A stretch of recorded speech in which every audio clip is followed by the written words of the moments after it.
Démarrer l'enregistrement, ça c'est fait, ce coup-ci j'oublie pas.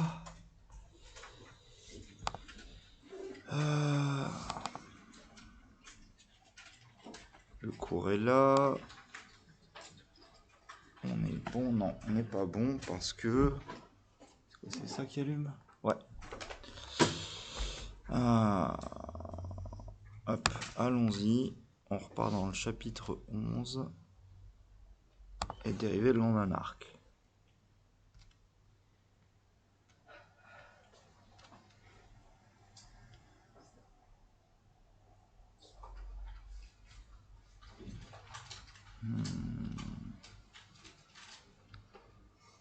Non, t'as raison, c'est vrai, non, la caractérisation, je le fais par le gradient dans la propriété, donc j'ai absolument besoin du gradient, donc j'ai besoin que la fonction soit de classe C1. Bah si. Alors, pour définir le vecteur tangent, euh, voilà, donc si, je reprends le cours. Pour définir le vecteur tangent, j'ai juste besoin de pouvoir créer un arc, et j'ai bien précisé ici, où l'arc c'est un chemin continu dérivable en zéro. Mais par contre, pour la propriété qu'on utilise, c'est celle-là qu'on utilise et qui nous permet de prouver les multiplicateurs de Lagrange, si j'ai une fonction d'horaire de classe C1. Et donc si, on a bien besoin de C1 ici. Mais c'est bien ce que je me disais, normalement pour créer l'espace tangent, on n'a pas besoin. Par contre, pour la propriété qui est là, oui, j'en ai besoin.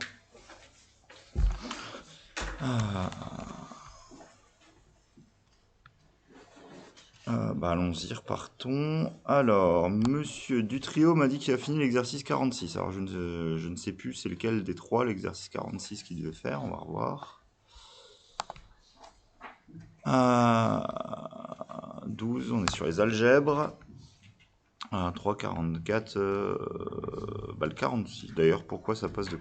Si, voilà. Non, bon, si, donc il a fini la partie que je voulais faire. Il vous a fait juste les bases de ce qu'est qu'une algèbre, une sous-algèbre et un morphisme d'algèbre. Ce qui est juste... c'est une nouvelle structure. Vous aviez groupe, vous aviez anneau, vous aviez ça. Bah, il y a une nouvelle structure en plus. Et c'est pas la plus compliquée parce que bah, c'est juste un espace vectoriel et un anneau en même temps pour selon qu'on prend la loi point ou la loi fois. Donc voilà, c'est juste ça, il n'y a pas grand-chose en plus. Euh, Continuons, du coup, nous on était en train de faire cet exercice-là. Alors, je vais le finir, on était en train de le faire hier. On avait fait 1 et 2A. Donc on va le finir. Hop, ça me donne mon bord. Et de l'autre côté, je suis pas sûr qu'on peut aller au bout. Alors attendez, avec la tablette dans le bon sens, ça ira mieux.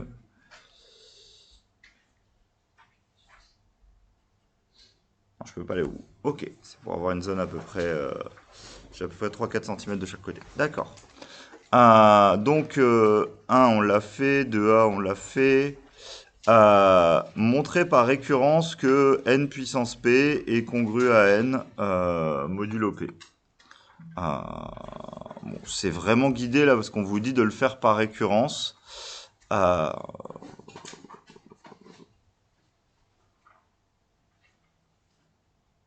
Bon, on va commencer, on va pas s'embêter. Hein. C'est une récurrence simple, donc... alors, je vais quand même bien la rédiger. Soit comme j'ai des P et des N, je préfère l'appeler Qn, ma propriété. La propriété n puissance P est congrue à n modulo P.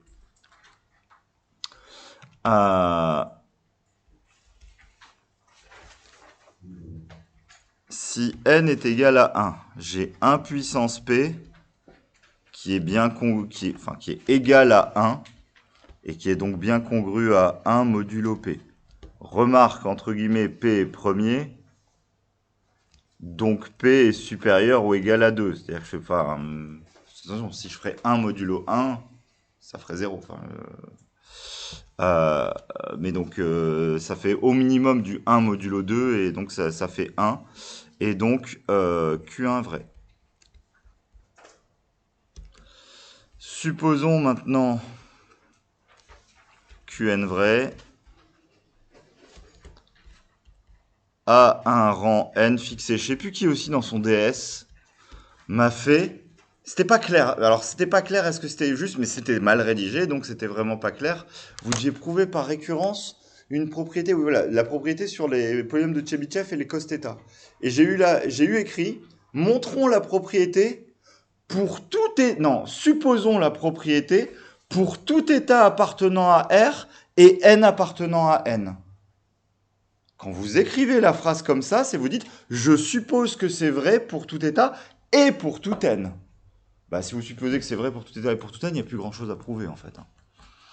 Donc, il aurait fallu écrire pour tout état apparent et pour n fixé. Enfin, c'est-à-dire pour dire bien, là j'ai pour tout état et j'ai pour n.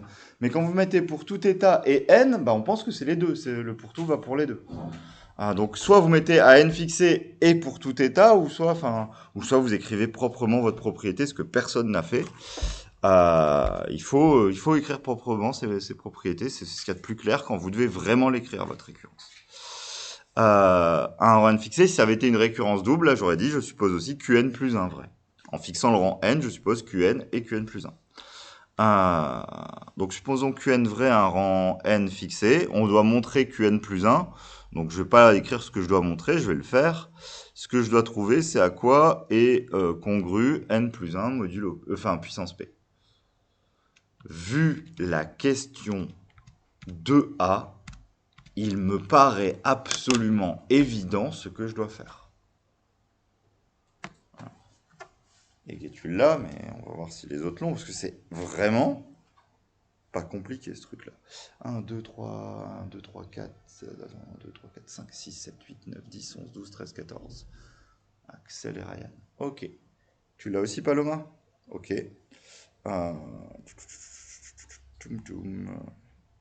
14. 8. Carla. Ouais, c'est clairement ce qui est soufflé, il n'y a pas à chercher plus loin. Donc ça, c'est la somme pour k égale 0 jusqu'à p. Attention, ici c'est en p. J'ai vraiment écrit mal, je recommence. C'est la somme pour k égale 0 jusqu'à p des p parmi k. N puissance k, 1 puissance p moins k. Le 1 puissance p moins k disparaît, ça devient donc la somme pour k égale 0 à p des k parmi... Enfin, des k parmi p, pardon, excusez-moi, n puissance k. Maintenant, c'est là où j'applique ma question 2a. Je remonte, il y a quelque chose de très bien fait pour la question 2a. C'est que ceci n'est prouvé que pour... En fait, parce qu'il faut qu'il y ait un p dedans, entre guillemets. Parce que j'ai pas bien écrit quand j'ai écrit 2a, quand j'ai simplifié, mais en fait, quand je simplifie mon n sur n-k factoriel, enfin mon p sur p-k factoriel, bah, il faut qu'il reste des termes, et donc il faut que le quantificateur k soit entre 1 et p-1. Donc du coup, ici, ça veut dire quoi? Ça, je peux l'écrire comme deux termes. J'ai le terme en 0, donc j'ai 0 parmi p n puissance 0. Je vais avoir le terme en p, je vais avoir du p parmi p n puissance p. Et ensuite, je vais avoir ma somme pour k égale 1 à p moins 1 des k parmi p n puissance k. Et c'était ça que j'aurais dû écrire, je ne vais pas du tout écrire en rouge, mais ceci, alors avant de mettre même la somme, chaque terme ici est divisible par p. Du coup, je peux réécrire ce terme p fois un terme, je ne sais pas comment je vais l'appeler, q qui dépend de k, de n et de p. Mais il y a un terme multiplicatif devant p là-dessus. Du coup, en fait, c'est surtout que ce terme p ne dépend pas de la somme. Du coup, je peux le sortir de la somme. Ça devient 1 plus n puissance p plus p fois un terme. Alors ce terme, je vais le mettre entre parenthèses, c'est la somme pour k égale 1 à p moins 1 de mes fameux termes que je ne connais pas là, mes qknp. Mais ce terme-là, je m'en fiche, parce que ça, maintenant, c'est congru à 1 plus np clairement modulo p. Et maintenant, par hypothèse de récurrence, on a Qn qui est vrai. Donc on sait que n puissance p est congru à n modulo p. Du coup, ceci est congru à 1 plus n modulo p. Donc Qn plus 1 est vrai. Par principe de récurrence. Bon, ouais, je peux aller au moins jusque-là.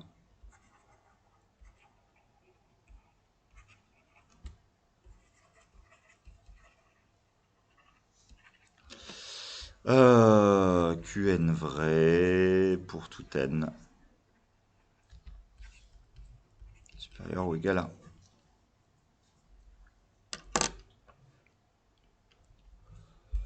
Bon, voilà. Le fait de souffler la récurrence fait de cette question-là une question relativement facile. Sans la récurrence, bon, il fallait y penser. Mais le P parmi K d'au-dessus faisait souffler les choses quand même fortement. Alors, la dernière question, je remonte et je redescends. En déduire que si P ne divise pas N, alors N puissance P-1 est congru à 1 modulo P. Question où c'est 2C, je sais plus si c'est 3 ou si c'est 2C. On a pour tout n supérieur ou égal à 1 par, je vais mettre quand même par 2b, on a maintenant n puissance p congru à n modulo p. C'est là où aussi quand même notre cours de ce chapitre va nous servir un tout petit peu.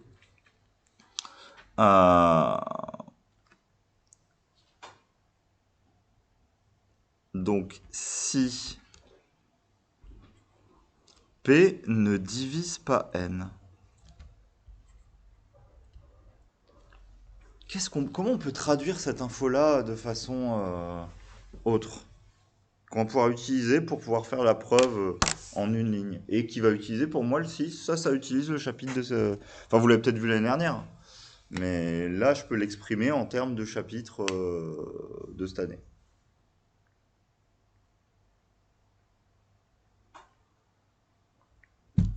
C'est peut-être moi avec le cours qui fait du zèle à partir dans cette direction-là, mais Nicolas?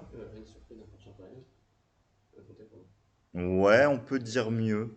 Enfin, d'un point de vue utilité de ce qu'on veut utiliser ici. Je suis d'accord, hein, ce que tu me dis est vrai. Ahmed?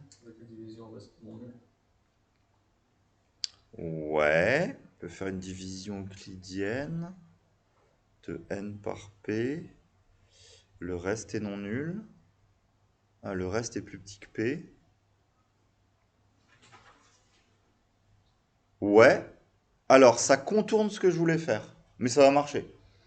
Donc, je vais l'écrire, mais on n'est pas obligé de passer par la division euclidienne. Mais c'est une étape qui peut vous simplifier la vie. Euh, euh, pour gagner ça. Si P ne divise pas N, ouais,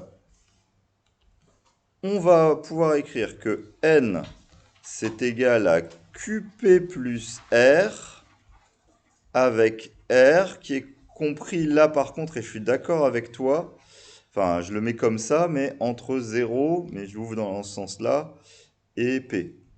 C'est-à-dire, je vais l'écrire mieux, R, il est compris forcément entre 1 et P-1. Du coup, maintenant, ça va pas être si propre que ça, mon truc. Mais on va comprendre l'idée. Enfin, ça va permettre au minimum de comprendre l'idée et de comprendre comment rédager. Donc, je continue en rouge pour dire ça va me faire comprendre l'idée. Donc maintenant, mon n puissance p, il devient congru à n qui vaut qp plus r modulo p. Donc mon n puissance p, il devient congru à r modulo p. Et moi, je veux du 1 modulo p. Enfin, je veux quelque chose, normalement, le membre de gauche, c'est n puissance p-1, hein, c'est ça que je veux prouver. Mais surtout, à droite, je veux du 1 modulo p. Comment je peux obtenir du 1 modulo P? C'est un peu la même idée en fait que j'ai. Mais là c'est à peu près évident vu la valeur de R. Comment à droite je peux passer de R modulo P à 1 modulo P? Qu'est-ce qu'il faut que je dise sur R pour être sûr que ça marche? Julien? Non, pas du tout. Je veux pas la même égalité. J'ai le droit de modifier mon membre de gauche. Égé?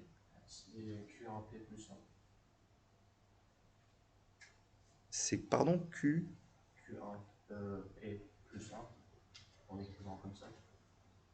Mais ça veut pas être un multiple de P. C'est un nombre entre 1 et P moins 1. Non, non, non, non. Mhm. Il va falloir digérer ce cours, même s'il n'est pas capital, je l'ai dit, mais il faut quand même digérer des choses basiques.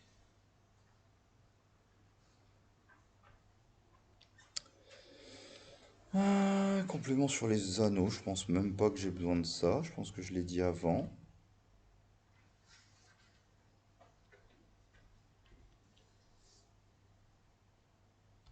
Si, c'est peut-être quand je parle quand même des anneaux, vu que là j'en parle pas.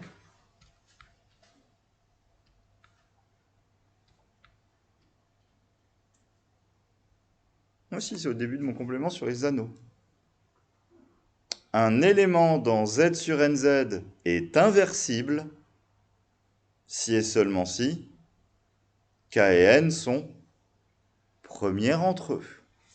Donc, juste, soyons clairs, P est un nombre premier. P est un nombre premier. R est compris entre 1 et P moins 1. Donc, j'ai R et P qui vaut 1. Si R et P vaut 1, R est inversible. Ce qui veut dire que j'ai le droit d'écrire, c'est toujours pas la bonne preuve, mais j'ai le droit d'écrire que NP fois R moins 1, que je ne connais pas, est congru à 1 modulo P.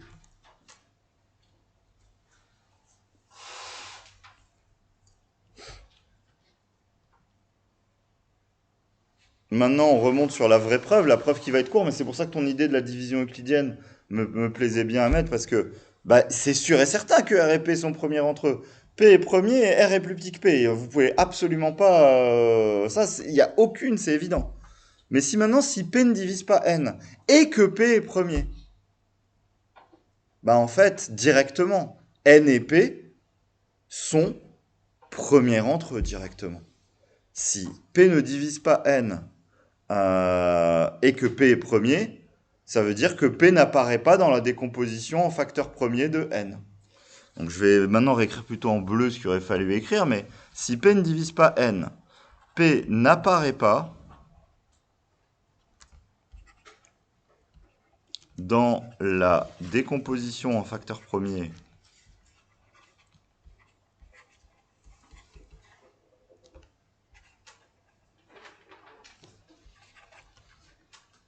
de N. Donc, N et P sont premiers entre eux. Donc, N est inversible dans Z sur PZ. Donc, bah, NP congru à N modulo P, c'est équivalent, pardon, je voulais pas faire, c'est équivalent si en gros je multiplie mon équation par N-1 qui existe à N puissance P-1 congru à 1 modulo P. Et on a fini la preuve de ce truc-là. J'irai voir pendant que vous travaillerez votre TD et que vous ne me poserez pas de questions, j'irai voir si le corrigé parle de ça. Parce que là, c'est mon cours de cette année, mais je pense que vous êtes complètement capable de le faire l'année dernière. Mais je ne sais pas si j'utilise cette propriété-là pour faire la preuve. C'est ma version de la preuve. On verra. Mais ça me permettait de repartir dans ce cours-ci et de voir comment on peut s'en servir encore une fois. C'est l'inversibilité dans le groupe Z sur PZ qui me fait prouver ça, moi, pour cette question-là. Voilà pour cet exercice. Alors, Il y en a encore un que j'ai mis, je pense, dans... Je prends juste l'énoncé. On devait faire... Celui-là, c'est fait. C'est celui-là.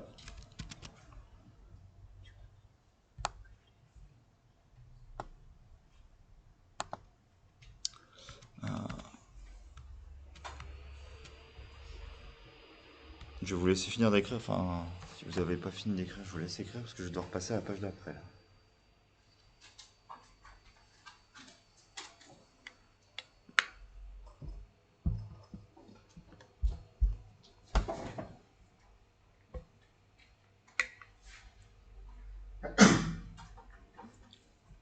C'est bon. Allons-y.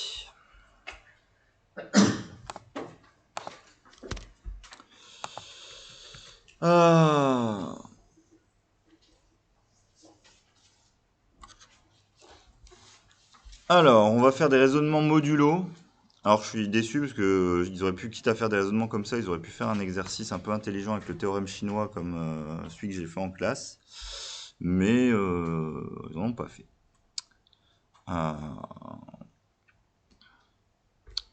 En vrai, donc, premier, on va faire, c'est pas... Oula, il y a un bug, donc ça c'est la question 1, ça c'est la question 2, et ça c'est la question 3. Parce que... en raisonnant par l'absurde, montrer que le système S qui est là n'a pas de solution à X appartenant à Z.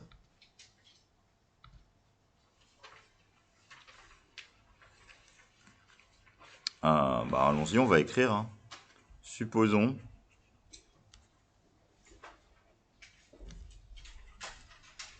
que X est congru à 5 modulo 6 et X congru à 4 modulo 8. Ce qui est équivalent à écrire que X est égal à 6K plus 5 et en même temps que X est égal à 8K' plus 4.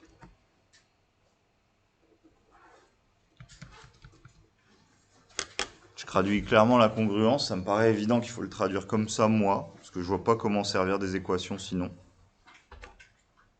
Comment, à partir de ça, vous tissez assez impossible? Moi, je le vois écrit, mais...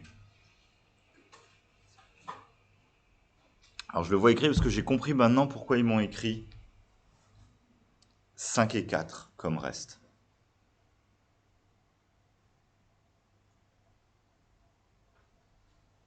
Si vous comprenez ça...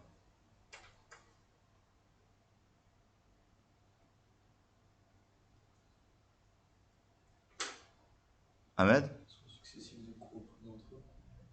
Pardon? Ouais. Ouais. Je comprends un truc. Est-ce qu'il faut montrer que les restes sont premiers entre eux ou Il faut montrer que c'est pas possible. Qu'il y ait X qui vérifie les deux en même temps, c'est pas possible. Alors le fait que ça soit successif, c'est ça qui fait marcher les choses. Mais moi je le vois complètement autrement et c'est plus... Mais c'est clairement ça. Nicolas? on écrit les deux lignes sur la même ligne, ça fait 6K plus 5 est égal à 8K' plus 4. Ouais. On le met du même côté et du coup il reste 1 et droite et du coup c'est le terme de Bézout et du coup c'est son premier entre eux. Ouais, alors c'est ça, mais sauf que c'est... Oui, et c'est là où la contradiction arrive. Alors je l'ai fait pas comme toi, mais j'ai fait la même chose.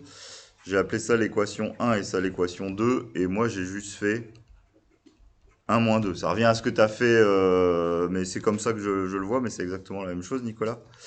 Si on fait 1 moins 2, ça vous dit 6K plus 8K'. Ah non, mince, ouais, si je fais 1 moins 2 officiellement, ça fait plus 1 égale 0. Ouais, donc je dois quand même rééquilibrer, excusez-moi. Enfin, je voyais que ça marchait, mais... Donc ça, je vais le réécrire comme moins 6K moins 8K' est égal à 1. Ce qui est une relation de Bézout. Pourquoi ça mène une contradiction? Ici vous avez écrit 1 moins 2 mais vous faites plus 8K', c'est vraiment... Ah, ce serait mieux ou moins 8K', ouais. Si je fais 1 moins 2, oui. Merci. C'est un moins 8K' ici, donc ici c'est un plus 8K'. j'ai une relation de Bézout. Pourquoi c'est forcément impossible? Que me dit cette relation de Bézout?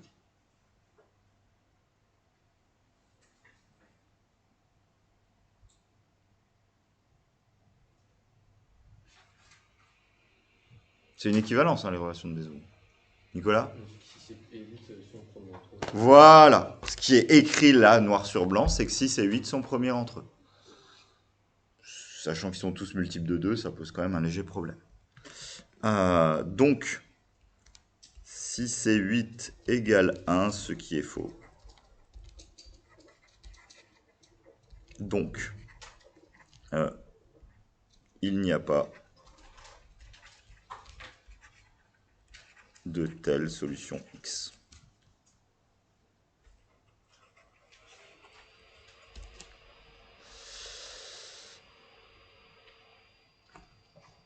Alors, la question 2, c'est le fameux lemme de Gauss, ou je sais plus... Ouais, si A divise C et si B divise C, montrer que AB divise C. Alors, ce qu'on a refait avec des polynômes, hein, mais...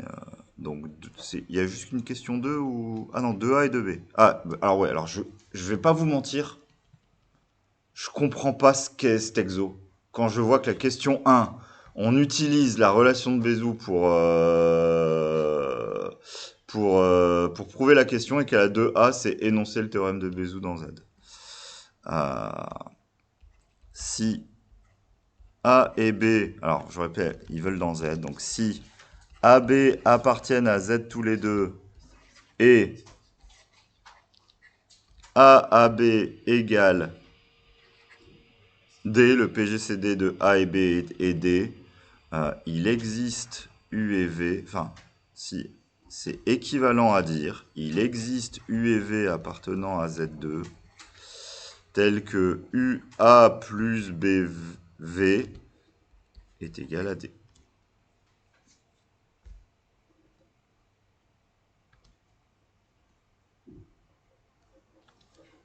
Et c'est bien ça, c'est une équivalence dans le théorème de Bézout. Donc si vous avez une relation de Bézout, vous connaissez le PGCD. Et si vous... Oui.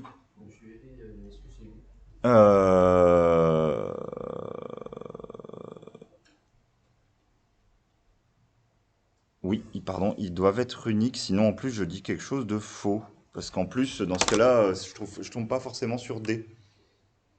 Parce que si je multiplie, imaginons, j'ai ma relation entre 2 et 3, qui est la relation de Bézout la plus compliquée de la Terre, 3 moins 2 égale 1. Donc 2 et 3 sont premiers entre eux. Cette relation, si je la multiplie par pi, j'exagère, non mais j'ai pi fois machin égale pi, enfin vous voyez ce que je veux dire, je peux obtenir une relation sur autre chose. Par contre, pour obtenir ça, bah non, c'est... Attendez, je bug sur mon théorème de Bézout parce que je dis une bêtise.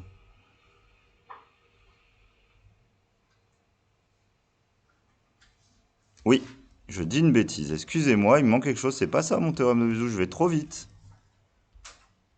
Il n'y a pas unicité, non, non, il n'y a pas unicité, c'est pas vrai. Par contre, il manque une propriété, sinon je peux faire ma multiplication par pi.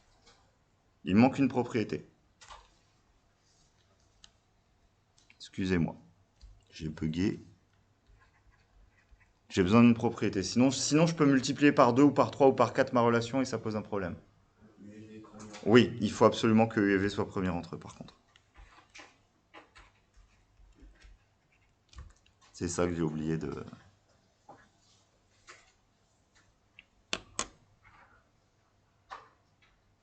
Alors vous allez dire, mais au-dessus, on n'a pas vérifié que K et K' sont premiers entre eux. Oui, mais le problème, c'est que si on avait trouvé une... En fait, on ne peut pas diviser la relation, on peut l'augmenter. C'est-à-dire que si vous trouvez une relation égale à 4 et que tout est multiple de 4, vous pouvez la diviser par 4. Mais quand vous trouvez une relation égale à 1, bah, vous ne pouvez pas la diviser par quoi que ce soit. Donc une relation égale à 1, ça marche toujours, ça. Donc oui, pardon, il faut que U et V soient premiers entre eux. Pardon. Du coup, je reviens sur mon énoncé. Bah, il était plus haut, en fait. Mais oh, ça va peut-être plus vite de faire ça. Maintenant qu'on me fait énoncer le théorème de Bézout, si A et B sont des entiers naturels premiers entre eux, prouvez que A divise C et B divise C, ça fait AB divise C. Alors, 3.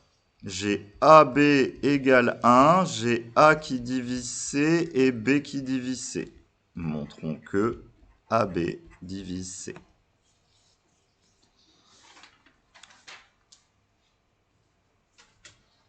Bon, bah moi, c'est le genre d'infos, je traduis juste par des infos utiles en maths, c'est-à-dire des équations que je peux manipuler. Qu'est-ce que je sais?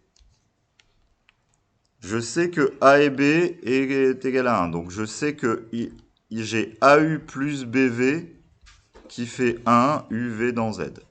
Ils sont premiers entre eux, mais de toute façon, en étant égal à 1, je ne peux pas diviser l'équation.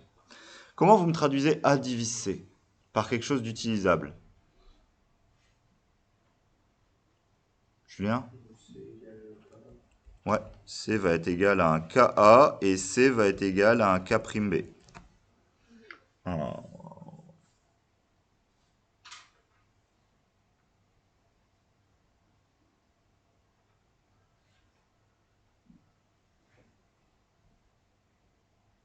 ouais, et il faut montrer que AB divise C.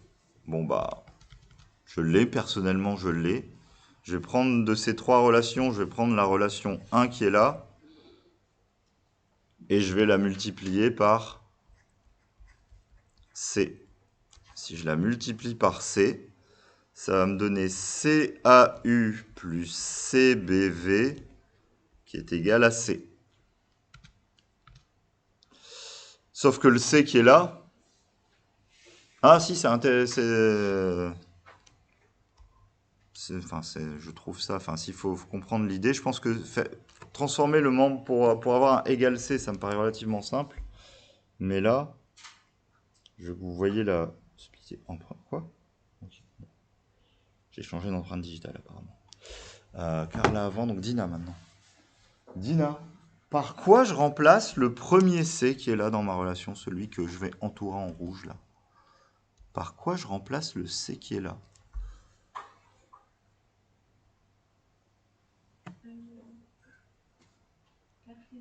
Oui, je veux faire apparaître des AB. Donc ici, celui-là, je le remplace par K'B. Et du coup, le C qui est là? Ouais, Ka. Exactement, on va faire ça. Ça, c'est égal à K'B et ça, c'est égal à Ka. Donc ma relation devient équivalente à AB, facteur de K'U, en fait, qui va me rester, plus KV, est égal à C. Oui. Est-ce qu'on aurait pas pu dire de manière A divise C, donc c'est dans la décomposition en facteur première de C, même pour B, et A et B sont premiers entre eux, donc en multipliant, on va toujours rester dans la décomposition facteur premier de C. Donc AB divisé C. Je suis assez d'accord. Encore une fois, je suis assez d'accord, bien expliqué à l'oral. On a à l'oral, hein. Mais oui, complètement d'accord. Si on décompose A en facteur premier et C en facteur premier, tous les facteurs de A sont inclus dans C. Pareil pour B. Comme ils sont premiers entre eux, ils n'ont aucun facteur en commun. Donc le produit est forcément inclus dans C. Je pense que ça me fait une preuve assez claire aussi. Euh, je pense vraiment que ce qui est attendu de vous, c'est plutôt les relations de Bézout dès qu'on vous dit premier entre eux. Mais je suis d'accord avec toi que ça marche aussi, ça. Oui, oui. Donc AB égale ça, ce qui implique bien sûr que AB divise C.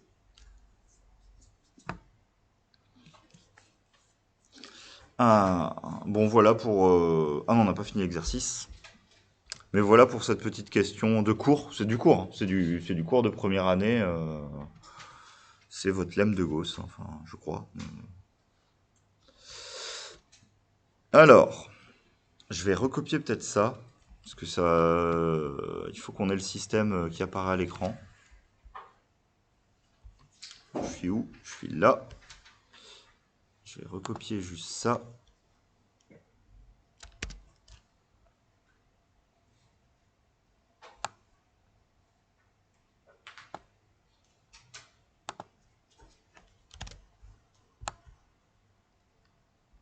Je n'ai même pas besoin du début en fait. Enfin, je veux juste que vous ayez...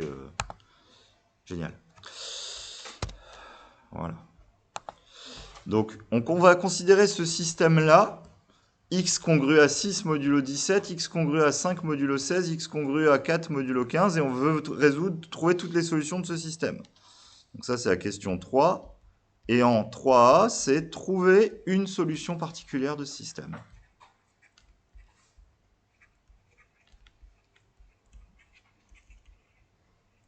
Et là, il n'y a pas vraiment de... Il n'y a pas de méthode, hein. C'est est-ce que vous êtes capable de trouver une solution particulière à ce système? Et il y a une logique à essayer d'obtenir pour arriver à le trouver. Je ne l'ai pas trouvé simple, mais il y a quelque chose qui doit vous faire bugger. Alors, je veux pas la solution, mais enfin, qu'est-ce qui... On voit que à 15, on est modulo 4. À 16, c'est 15 plus 1. Et 5, c'est 4 plus 1. On augmente de 1 à chaque fois. On peut faire quelque chose avec ça. C'est-à-dire que Alors, ça augmente de 1 à chaque fois, mais justement, ça devrait plus te faire bugger que juste dire on va faire quelque chose avec ça. Ça paraît normalement pas très ça naturel. doit être l'inverse. Voilà, ça paraît pas très très naturel que ça augmente quand on augmente Ça le... diminue de 1, donc augmente de 1. Bah, ouais, enfin, je suis d'accord que ce serait plus naturel si ça diminuait de 1 que si ça augmente de 1. Donc, on fait la défense, c'est négatif. C'est exactement ça qu'il faut avoir comme raisonnement. C'est pas naturel que ça augmente de 1. Le nombre qu'on cherche, il est négatif. Et si on prend. Non, on prend juste moins 19. Alors, moins 19. Alors, je suis pas d'accord. Tu fais le raisonnement dans le mauvais Non, sens. moins 11. Oui, c'est moins 11, voilà. C'est parce que, attention, pour trouver modulo 15 que c'est moins 11, si je trouvais la classe de moins 11, je vais mettre comme ça modulo 15, entre guillemets, pour l'écrire comme ça, il faut que je fasse moins 11 plus k fois 15 et que je trouve un nombre, je vais dire positif entre 0 et 15. Donc pour ça, je vais faire moins 11 plus 1 fois 15, n'est-ce pas? Et moins 11 plus 1 fois 15, ça fait bien 4. Et quand je vais faire moins 11 plus 1 fois 16, ça va bien me faire 5. Et quand je vais faire moins 11 plus 17, ça va bien me faire 6. Donc, x0 égale moins 11 est solution de ce problème.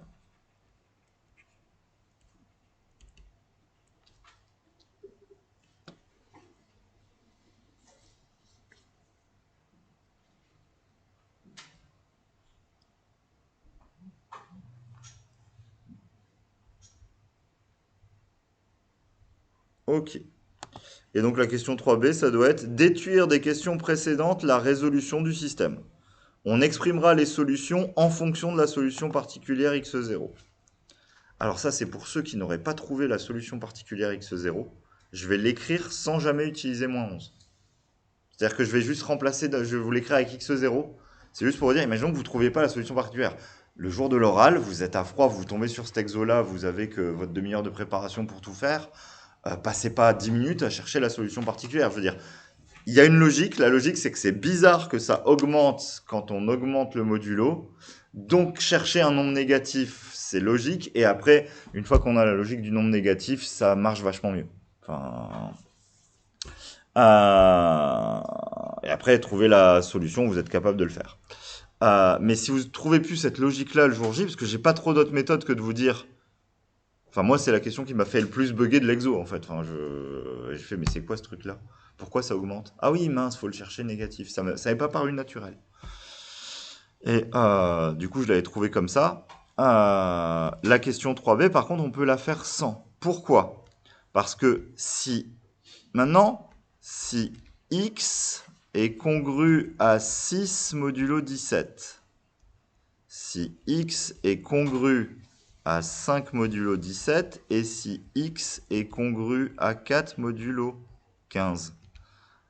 Alors, ceci est équivalent à écrire que x est congru à x0 modulo 17, vu que c'est une solution, que x est congru à x0 modulo... mince, j'ai écrit un 17 ici alors que c'est un 16. Pardon pour le milieu, je vais effacer parce que là, c'était pas un 17, hein, c'est un 16. Il est congru à x0 modulo 16 et x, il est congru à x0 modulo 15. Comment vous vous servez de ça? C'est là où on a gagné, hein. Moi, je le sais que j'ai gagné quand j'ai écrit ça. Égé? On utilise le fait que 15, 16 et 17 sont premiers entre eux. Ouais. Après, moi, je conseille 15. Moins 11 égale K1 17 plus 6. On diminue de 6 d'un côté, donc on va avoir moins. Ah non, c'est pas ça. J'essaie de suivre ton calcul, mais je vois pas ce que... On va essayer de ramener à comment on a fait pour le 1B. Et... Pour le 1B. On fait le raisonnement avec le Bézout pour la divisibilité. Et c'est maintenant. Non, mais alors, la première chose, c'est clairement le fait que 15, 16 et 17 vont être premiers entre eux qui vont faire marcher les choses. Mais la première chose, c'est de se ramener à des multiples de 15, 16 et 17. Et pour se ramener à des multiples, c'est un truc tout bête. Pourquoi je dis que j'ai gagné? Parce que ça, je sais que je peux toujours l'écrire comme ça.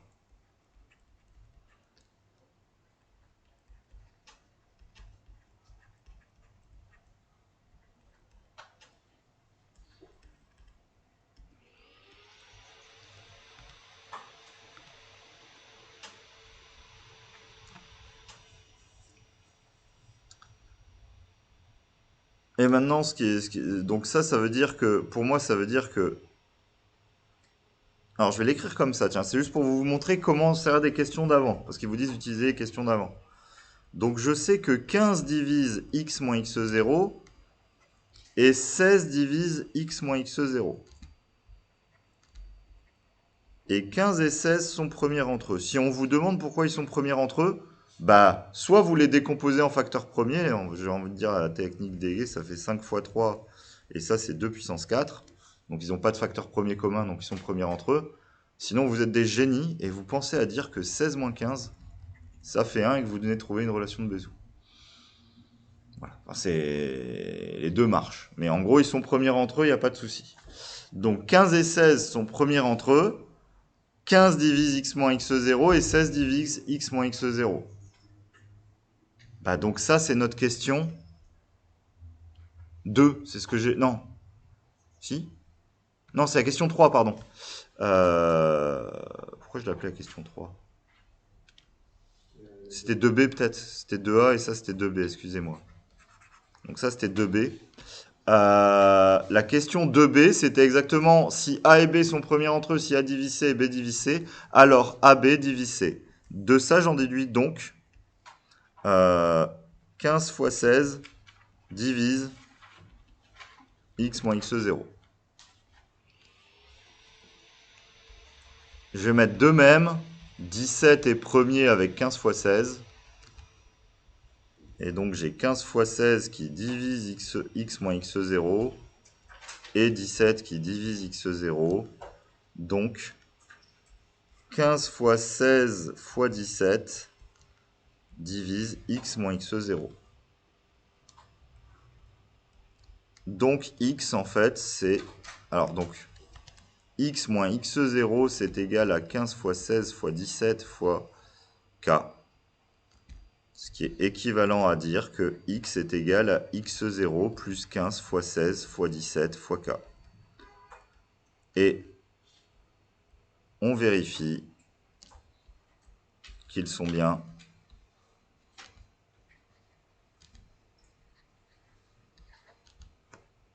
solution de l'équation initiale.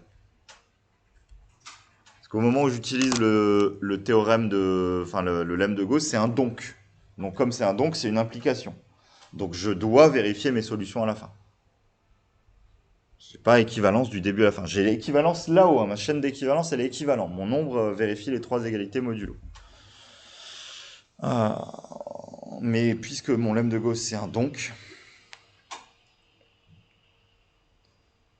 j'en déduis ça. Et vous êtes d'accord que voilà, en fait, je voulais vous montrer que la 3B, j'ai absolument pas besoin de savoir que x0, c'est moins 11. Je peux l'écrire avec du x0. Donc vous pouvez vous dire si, mince, j'arrive plus à trouver le petit cas particulier de cet exo, parce que bah, c'est vraiment un cas particulier. Si vous ne trouvez pas la valeur, enfin, je peux pas vous l'apprendre. C'est juste de la logique. Vous pouvez quand même résoudre la question d'après. Oui. Là, dans le raisonnement tout seul, parce qu'on utilise des questions précédentes, mais de manière générale, c'est pas censé être évident que si un nombre divise trois nombres, il divise forcément les trois nombres multipliés entre eux. Pas s'ils sont pas premiers entre eux. Mais s'ils sont premiers entre eux, oui. Bah, en fait, regarde, un nombre divise 8, un nombre divise 4 et un nombre divise 2, en fait, il divise juste 8. Et il n'y a pas besoin de faire le produit des trois nombres. Enfin, les multiples de 8, pardon. Si on divise 2 et 4, on divise 8, donc on divise bien 2 fois 4. Et on divise... Oui, mais tu divises pas forcément 2 fois 4 fois 8. Enfin, t'es pas forcément multiple de 2 fois 4 fois 8. Tu peux juste être multiple de 8.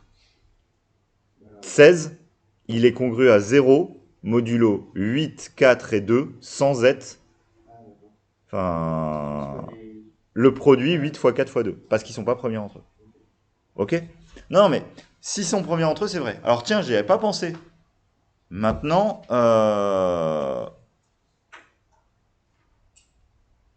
cours de deuxième année. Ouais, vous voyez comme quoi on peut se servir. Si, il y a mon théorème chinois, je suis content. 15, 16 et 17 sont premiers entre eux. Donc, trouver les solutions de quelque chose qui est congru à 0 modulo 15, 16 et 17, c'est faire, par bijection du théorème chinois, c'est faire exactement les solutions d'être congru à 0 modulo le produit des trois. Et ça, être congru à 0 modulo le produit des trois, c'est être un produit, c'est être un multiple de 15 fois 16 fois 17.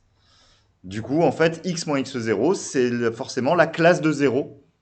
Vu qu'il n'y a qu'une seule solution, qui est 0, 0, 0, c'est la classe de 0 dans z sur 15 fois 16 fois 17 fois z. En gros, là, je joue sur le fait qu'il n'y a pas besoin de remonter les relations de Bézout et que c'est pas compliqué parce qu'il n'y a qu'une seule solution. Qu'est-ce qui en classe, enfin, comme il n'y a qu'une seule solution au problème qui est 0, 0, 0, quel est l'antécédent par la fonction qui donne 0, 0, 0, bah, je sais que si je prends 0 au départ, ça va forcément donner 0, 0, 0 à chaque fois.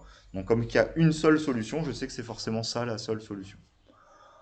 C'est taper très très fort avec un gros marteau sur un petit clou, hein, mais on aurait pu l'expliquer comme ça pour dire, plutôt que d'appliquer le lemme de Gauss à chaque fois. Bon, j'aurais pu dire, euh, j'applique mon théorème chinois, il me dit ça. Mais on n'utilise pas les questions précédentes. Du coup. Enfin, c'était pas l'esprit de l'exo. Voilà pour ça. Ouais, on a fini cet exercice-là.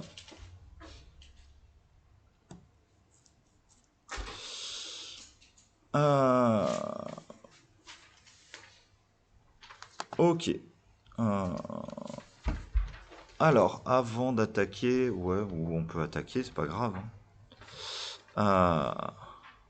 Bon, si Monsieur Dutrio a fini l'exercice 46, quand même, vous avez brillé pour la bijectivité de l'application, quand même. Bon, j'espère. Je crois que c'est le seul exo que j'ai passé de la feuille d'exo.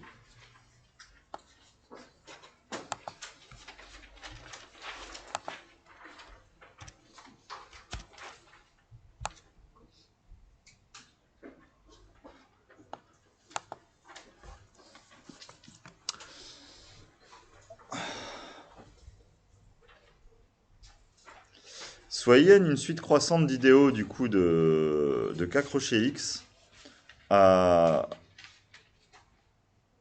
montré que la suite IN est stationnaire. Donc ce qui veut dire qu'elle est constante à partir d'un certain rang. Alors constante, on parle d'ensemble, hein. IN c'est une suite d'idéaux, donc c'est une suite d'ensemble, l'ensemble reste fixe, l'ensemble ne croît plus et reste le même ensemble fixe. Comment est-ce que vous voulez faire ça?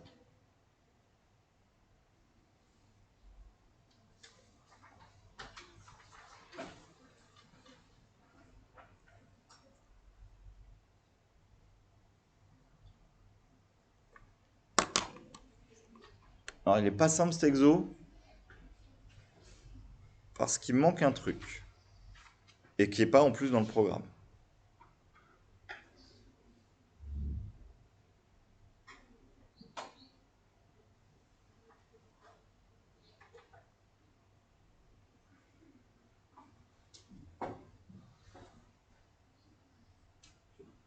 Ouais. Stationnaire, ça veut dire croissante à partir d'un certain nombre. Ah non, stationnaire ça veut pas dire ça, ça veut dire constante à partir d'un certain rang. Ça veut dire constante à partir d'un certain rang. Non, elle est croissante. Mais une suite croissante qui devient constante. Alors, indépendamment de la preuve, qu'est-ce qui va faire marcher les choses? quelle propriété de cours vous devez utiliser pour faire marcher les choses. Ok? C'est clairement ça qui va faire marcher. On va écrire que un idéal est principal, on va écrire cet élément-là et on va voir si c'est ça la propriété qui va faire marcher. En fait, ce qui marche pas et ce qui vous manque et ce qui est pas dans le cours et ce qui fait que l'exo est dur, et si chez moi, si je vois ça comme un exo d'oral, c'est ce que je dois souffler à un étudiant relativement vite, parce que sinon, il va pas s'en sortir. Mais j'aimerais bien qu'il me souffle l'idée qu'il y a derrière, même si c'est pas clair et qu'on n'arrive pas à l'écrire proprement.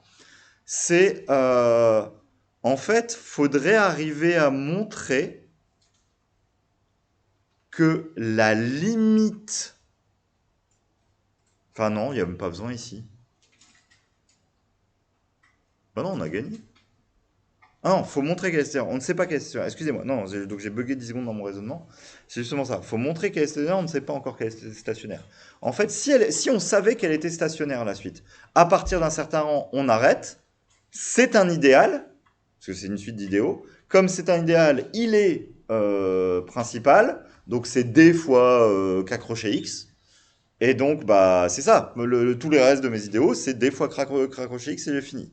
Donc, si j'ai pas la propriété de stationnarité, il faudrait dire que j'arrive à dire que mon idéal limite soit un idéal. Dans ce cas-là, il s'écrit D fois K crochet X. Et il faut juste que j'arrive à dire D appartient à un de mes idéaux à un certain rang. Si j'arrive à le faire, bah, instantanément, s'il est dans un des idéaux et si mon idéal final c'est K crochet X et que c'est croissant, c'est qu'à partir de ce rang-là, c'était toujours D fois K crochet X. J'ai pas le choix. Du coup, il faut arriver à montrer quelque chose qui n'est absolument pas écrit dans l'exo, c'est que la limite d'une suite croissante d'idéaux est un idéal. Et ça, c'est pas simple, et ça fait la même logique qu'un truc qui n'a rien à voir avec ça. C'est la même logique que ce qu'on a fait quand on a prouvé le théorème de la limite monotone, en gros, un petit peu pour les probas. On va aller considérer, je vais appeler J, mais je suis obligé de vous le souffler, soit J qui est l'union. Alors c'est croissant, donc ça vous paraît très très bête, mais je fais l'union pour tous les entiers d'IN.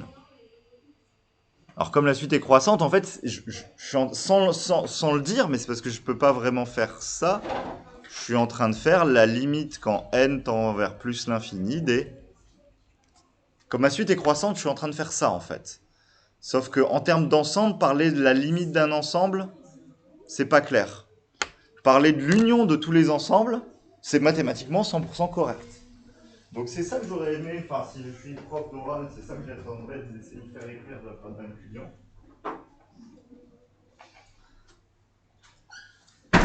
Et après je lui souffle. Et du coup maintenant que je pose mon J qui vaut ça, bah je poserai la question, est-ce que vous pouvez montrer que J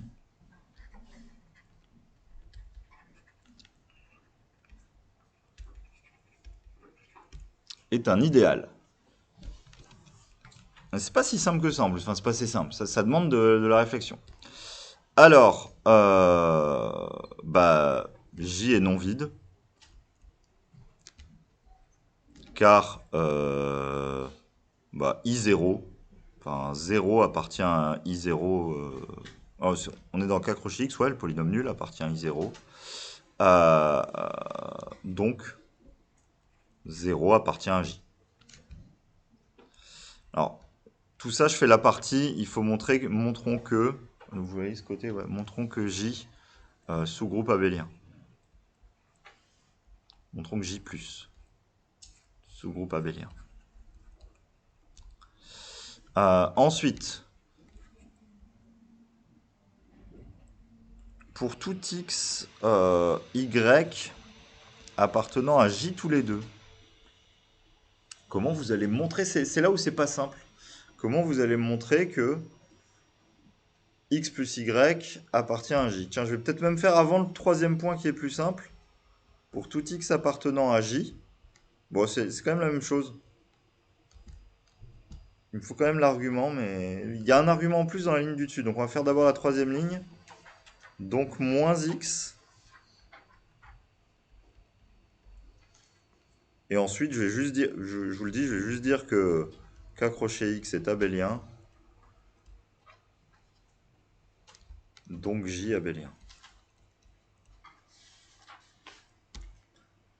On peut dire que si X appartient à J, alors X est PJ, Q1, avec Q1 un polynôme dans KX et PJ, le polynôme génératrice de l'idéal. Ben, on veut montrer que c'est un idéal. On ne sait pas encore que c'est un idéal. Je peux pas utiliser ça. Non, je veux montrer que c'est un idéal. Mais justement, ça veut dire quoi être dans l'union de tous les yens? Un élément est dans l'union de tous les yens. Il est dans quoi? Alors, il existe un if tel que X est égal à PI Q1. Voilà. Alors, je vais même juste dire, il existe un indice i dans n. J'ai même pas besoin d'aller plus loin, tel que x. En fait, le fait que l'union, enfin, c'est ça que je vais te dire. Ce qui va faire que la suite est stationnaire, c'est le K crochet x et c'est le fait que c'est principal. Mais le fait que l'union des idéaux c'est un idéal, c'est pas une propriété de cours, mais c'est vrai quels que soient les idéaux en fait. Et on peut le prouver sans passer par K crochet x. On n'est pas croissant ça pour l'inclusion, c'est Oui, c'est croissant pour au sens de l'inclusion. C'est des ensembles. Euh, x est dans un certain des i. Du coup, donc, moins x appartient aussi à i, car i indice i est lui un idéal. Donc, moins x est dans j. Du coup, il se passe la même chose ici, sauf qu'il y a une petite subtilité et c'est là où la croissance va nous servir.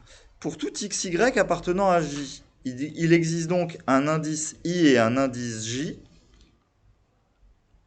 appartenant à n tous les deux, avec x appartient à ii et y appartient à ij. Pourquoi est-ce que la somme va quand même être dans J, enfin dans l'ensemble grand J? Parce que là, je fais la somme de deux éléments d'idéaux, mais ils sont pas forcément dans le même idéal.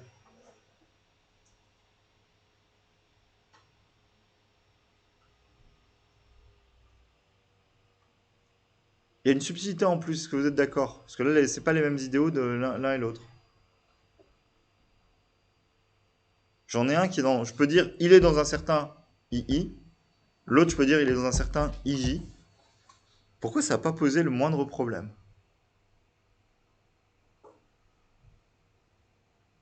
Julien?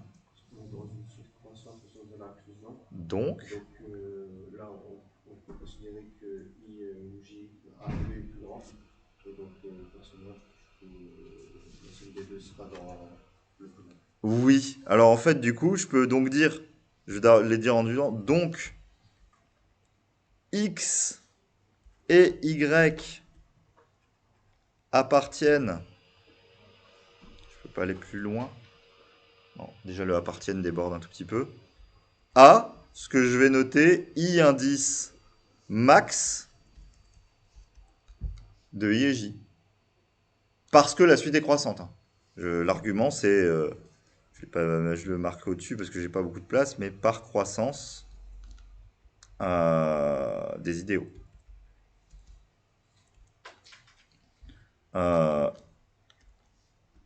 Et donc, x plus y appartient à i indice max ij.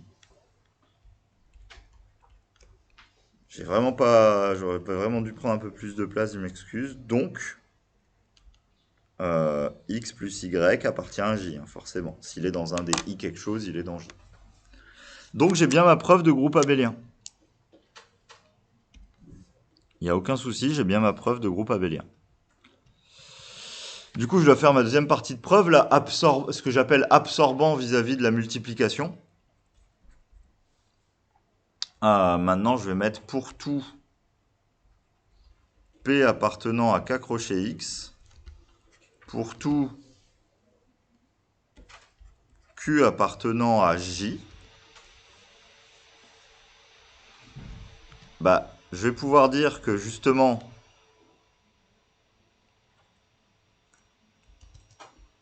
il existe I appartenant à N tel que Q appartient à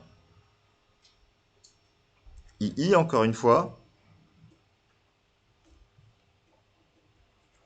Donc, P fois Q appartient à II car II est un idéal.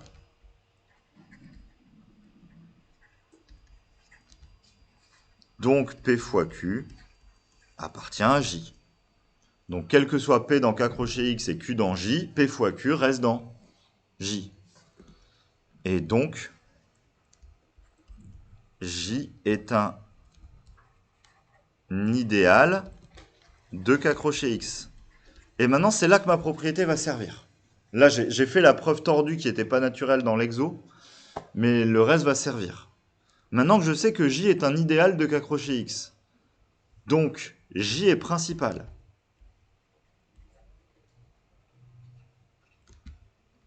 Il existe D appartenant à K crochet X, tel que J, c'est égal à D fois K crochet X.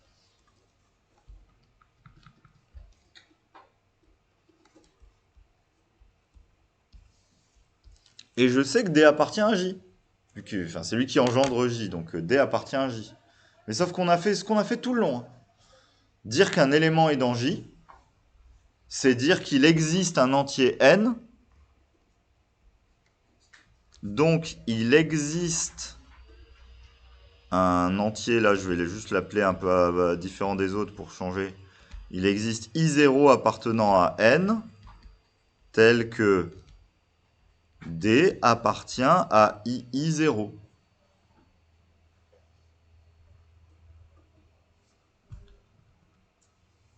Mais ça implique quelque chose. Ça implique que D fois K crochet X est inclus dans II0.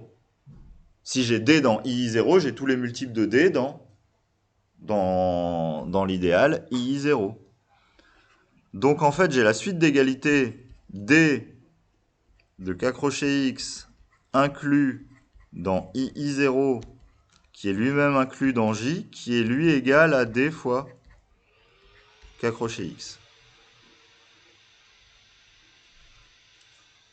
Bon bah c'est à peu près évident que donc II0 c'est exactement D fois K crochet X.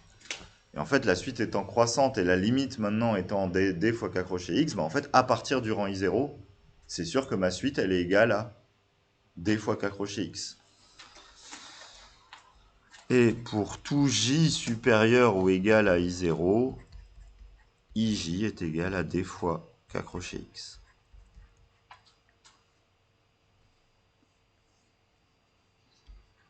Donc la suite est stationnaire.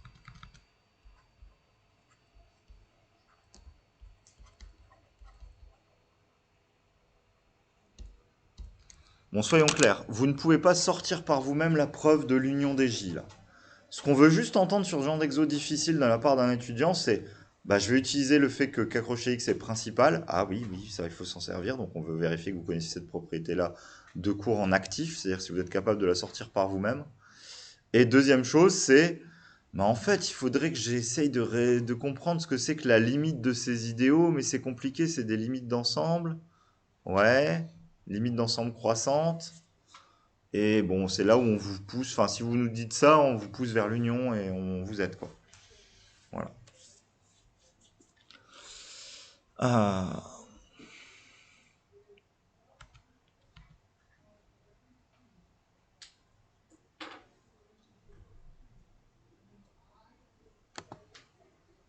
Je vais juste enregistrer tant que j'y pense. 06, 03, 26. Hop. Voilà, on a fait l'ensemble des sujets, des questions du chapitre. Alors, je vais quand même, moi, continuer.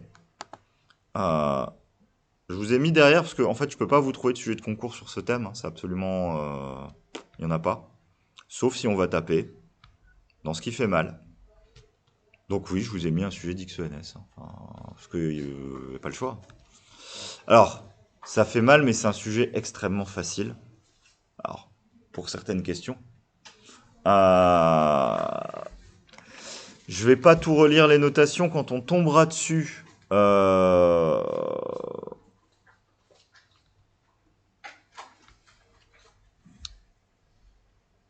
Alors, je vais juste prendre la notation qui m'intéresse et faire la première question du sujet qui m'intéresse aussi. Et on verra après ce qu'on fait. Alors, je vais prendre les bouts de texte qui m'intéressent, juste. En fait, on va travailler avec des matrices de 2, hein, c'est ce qui fait que c'est pas non plus... Mais les matrices de 2 dans C. Donc on vous pose une matrice de 2 qui note grand Z de Z1, Z2, qui s'écrit Z1 moins Z2 bar, Z2, Z1 bar, comme ça. Et on va appeler H l'ensemble des matrices qui s'écrivent Z2, Z1, Z2.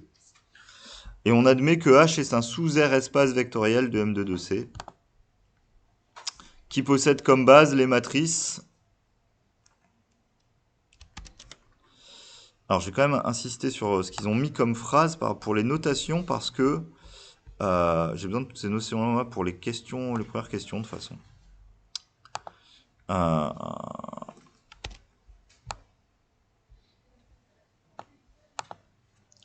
Donc, admettant comme base les matrices E, I, J et K qui sont là, oui, c'est assez logique, hein. Si vous devez m'écrire une matrice qui s'écrit comme ça, je suis désolé, hein, mais vous n'avez pas trop le choix que de m'écrire une matrice qui s'écrit comme ça. Vous me l'écrivez A plus IB. Ici, vous me l'écrivez C plus ID, ce qui vous fait ici du moins C moins ID, et ici du A moins IB. Si vous sortez tout ça comme A fois quelque chose, plus B fois quelque chose, plus C fois quelque chose, plus D fois quelque chose, ça vous donne exactement les matrices E, I, J et K qui sont là. Donc il n'y a rien de plus que ça. Ça pourrait être posé. Enfin, prouver que la base, c'est ça. Voilà. Alors, j'ai envie de dire c'est ça. À CCINP, ce qu'il vous demanderait, c'est de trouver une base de cet espace vectoriel. À XENS, vous dites c'est ça la base, hein. On ne fait pas les questions pour les enfants. On l'admet et on va aller taper dans ce qui fait mal direct. Pareil. À CCNP, vous direz faites-moi les calculs des matrices I carré, J carré, K carré. Ah, voilà, ça fait moins E, montrer sous ces produits-là. Là, ils disent non, mais c'est bon, on sait, hein, ça marche les calculs. Donc, on sait faire les calculs des produits de matrice, ça marche. Donc, cet ensemble, vous n'avez pas à le savoir, mais ça s'appelle l'ensemble des quaternions. S'il est complexe, ça permet de faire de la géométrie en 2D. Alors, à quoi servent les complexes? Ça sert à faire de la géométrie en 2D en faisant du calcul littéral. Notamment, c'est pas mal pour les ordinateurs. Parce que vous pouvez programmer en une ligne de calcul, en faisant du calcul algébrique, des opérations en 2D qui sont des rotations ou ce genre de choses. Juste, l'année dernière, vous avez été assisté aux conférences mathématiques machin. Thierry B, qui est un de mes très bons amis, vous a présenté les trucs de jeux vidéo avec on peut faire tourner des bonhommes et des bras de bonhommes et des machins. Pour arriver à faire ça en 3D, ce qui fait du calcul algébrique, c'est les quaternions, en fait. Donc si on veut faire des mouvements 3D d'objets en faisant du calcul algébrique littéral et en faisant juste des calculs de produits sans avoir 3 coordonnées et sans avoir plein de trucs à gérer, ce qui fait les calculs directs, c'est faire des calculs dans l'espace des quaternions, en fait. Donc en gros, on crée un nombre. Il n'y a pas que des nombres et des plus i quelque chose, il y a des nombres plus des plus i, plus des plus j et plus des plus k. C'est ça les bases i, e, i, j, k. C'est en fait le e, c'est la partie réelle, le i, c'est la partie en i que vous avez d'habitude dans 2D. Et on est obligé de rajouter 2 coordonnées en plus pour faire du calcul algébrique en dimension 3, en gros. Enfin... Donc ça, bon, bref, c'est l'ensemble des quaternions. Sans le dire, et avec des matrices de 2, parce que vous ne savez pas les définir, et ce serait trop compliqué de vous les définir comme ça. On vous a donné toutes les relations matricielles qui marchent sur les bases des quaternions. Attention à ça, ouais, ils le disent, et c'est ça qui est un truc un peu... Attention, ils ont fait un choix, et ça c'est souvent... Je déteste les sujets XENS pour ça. Donc ne pas confondre petit i élément de C et la matrice grand I de H, ouais, bon, ça va. Par contre, ni la matrice I avec la matrice identité E. Oui, ils ont noté E la matrice identité et I une matrice avec des I ici. Donc les notations sont pas standards du tout. Et il faut pas que vous vous plantiez dans vos notations. Donc attention à ça, c'est vraiment un truc horrible du sujet. On note Him, l'ensemble des vecteurs qui peuvent s'écrire selon comme combinaison linéaire des 3 matrices derrière. Alors c'est exactement comme je vous ai dit, je vous ai dit que dans les complexes, ce qui fait le rôle de la partie réelle, et le I, c'est la partie imaginaire. Bah, dans les quaternions, ce qui joue le rôle des réels, là, ça va être notre matrice identité, en gros, et le reste, ça joue les 3 coordonnées qui jouent le rôle des IJK, si on était vraiment dans le corps des quaternions. On définit une application n de z de z1, z2 par ça fait z1 carré plus z2 carré. Bon, soyons clairs, il appelle n cette fonction, elle arrive dans R, c'est la somme du module de z1 au carré plus z2 au carré, c'est quoi cette fonction? Comme type de fonction, qu'est-ce qu'ils vont nous faire prouver ou nous faire admettre? Parce qu'on est dans XENS, mais ailleurs, ils nous feraient prouver. Ouais, c'est une norme. C'est une norme sur cet espace H. Et on va noter S, c'est l'ensemble des vecteurs de norme 1. Donc c'est la sphère unité. Donc voilà les notations qu'on va avoir besoin. Alors pourquoi je l'ai mis dans ce chapitre? Parce que première question du sujet.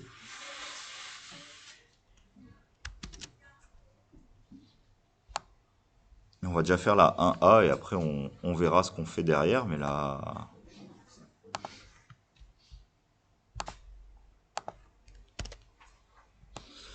Alors, ils vont vous définir ce qu'on appelle le conjugué complexe de A, enfin l'adjoint. En fait, c'est l'adjoint, mais que dans les complexes, que vous n'avez pas à connaître. Si A c'est la matrice des IJ, on note A étoile, c'est la matrice des AJI bar. Montrer que H est une sous-algèbre de M2 de C stable par l'application qui a Z associe Z étoile. Bon, déjà, je trouve que la première question est vraiment gentille, parce qu'il ne vous demande même pas de prouver que c'est une algèbre. Moi, je vous aurais posé ça comme question. Ils vous disent déjà prouver sous-algèbre de M2 de C. Alors, par contre, pour moi, ça a une subtilité, c'est que si vous souffrez déjà de dire sous-algèbre de M2 de C, vous n'avez pas à dire que c'est inclus dans M2 de C. Vous avez juste à faire le reste des preuves. C'est-à-dire que si on vous avait demandé algèbre, moi, je vous aurais mis un point dans le barème pour me dire je vais aller prouver sous-algèbre de M2 de C. Là, vous ne l'aurez pas, ce point-là. C'est écrit dans le sujet, vous ne l'aurez pas. Donc, il faut montrer que c'est une sous-algèbre de M2 de C. Alors, je relis le sujet. C'est marqué là-haut. On admet que H est un sous-R espace vectoriel de M2 de C. Donc, vous avez fait hier le cours d'algèbre. Moi, je fais le premier point qui est très compliqué. D'après l'énoncé,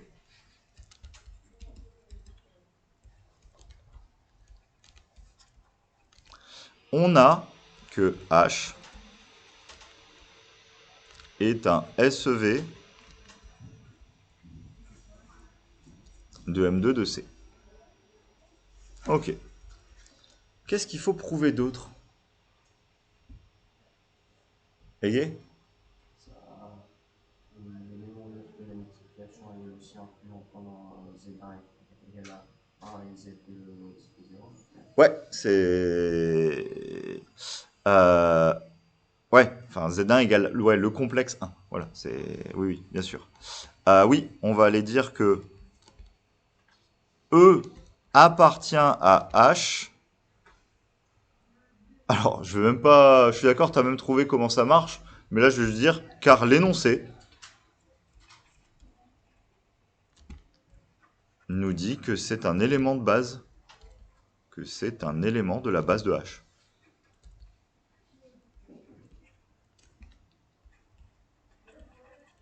Je suis d'accord, mais je suis d'accord avec toi. E, c'est la fonction grand Z, puis pris sur les complexes 1 et 0.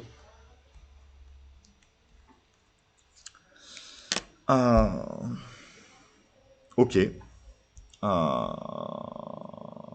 Oups. Qu'est-ce qu'on doit prouver d'autre pour prouver sous-algèbre?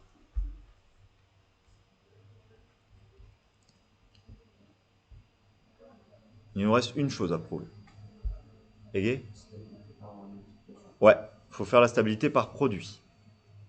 Et ce calcul va être un calcul relativement important de toute la suite du problème. C'est pour ça que ça commence par ça, ça n'a pas l'air dur, c'est fait exprès, mais en fait c'est là où ce genre de sujet... Alors, dans les sujets très compliqués, c'est vraiment moins le cas au sujet de mines, parce qu'il y a plusieurs parties. Un peu, ceux qui se rapprochent le plus seraient les mines.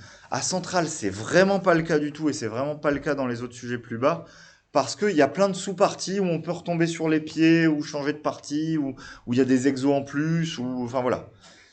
Dans ces sujets à un seul problème ultra compliqué, il y a souvent des questions que je vais appeler des questions clés. Et malheureusement, si vous passez la question clé, si vous la franchissez pas, vous allez rien comprendre au sujet. Parce que vous allez perdre toute la logique de comment marchent les calculs. Donc, c'est aussi pour ça que je voulais vous faire ce sujet, parce qu'il est vraiment simple quand on comprend comment marchent les calculs. Et pour ça, il faut avoir un tout petit peu de recul pour dire, je vais pas faire plein de calculs bêtes à chaque fois, je vais savoir m'en sortir. Ok, il faut montrer que le produit de deux matrices de H, c'est encore dans H. Donc je vais dire, soit M1, M2 appartenant à H toutes les deux, je vais aller faire le produit de M1 fois M2. M1 fois M2, en fait, c'est un Z d'un certain Z1 et d'un certain Z2 que multiplie un certain Z d'un certain Z3 et d'un certain Z4.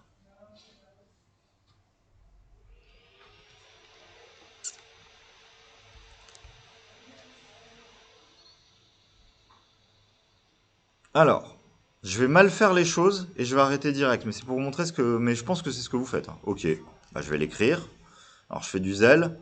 Je gagne quand même un tout petit peu de temps. C'est-à-dire que si j'étais à votre place, je pense que vous partez là-dedans. Bah, Z1, c'est... Ou alors peut-être... Non, peut-être que vous gardez Z1 quand même. C'est-à-dire que peut-être que vous faites du Z1. Non, je pense que vous gardez Z1. Vous faites ça. Bon, ça va peut-être... En fait, je dis ça, mais ça va peut-être aller aussi vite. Z3... Vous mettez Z3 moins Z3 Z4 moins Z4 bar Z3 bar.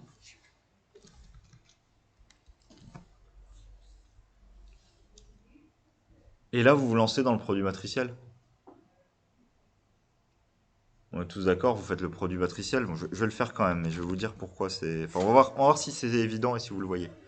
Si je fais le produit matriciel de ça, je vais me retrouver avec du Z1 Z3 fact plus Z2 bar Z4. Non, moins Z2 bar Z4. Je vais être beaucoup trop vite. Là, je vais me retrouver avec du Z2 Z3 plus Z1 bar Z4.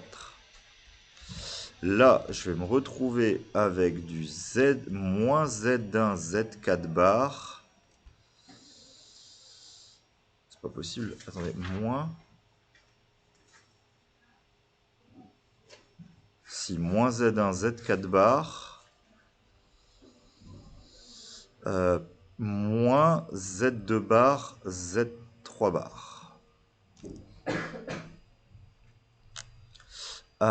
Et ici, ça va me faire du moins Z4 bar Z2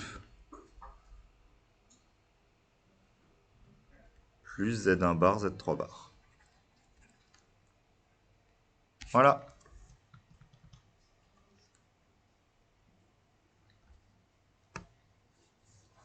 Qu'est-ce que vous en déduisez de cette chose? Là, il faut le voir. Ege, tu le vois? Julien, tu penses le voir?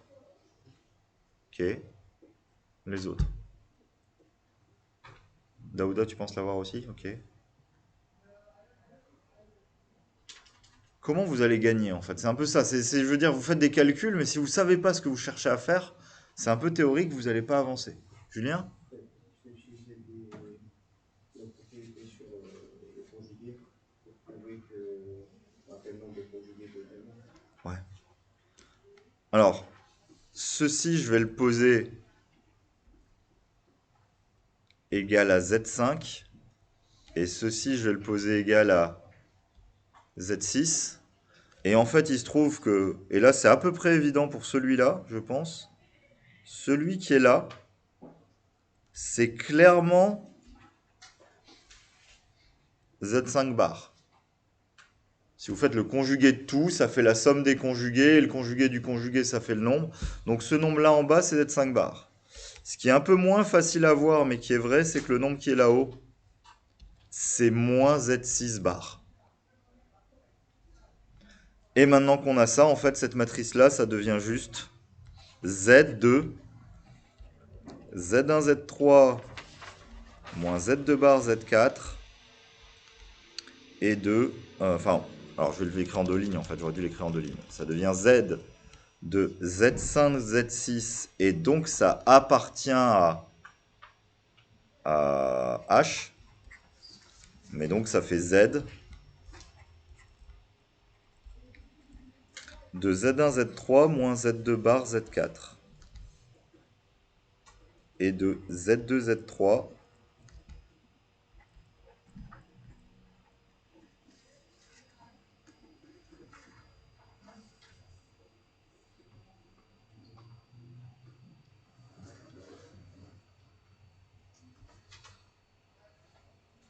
non bah tiens.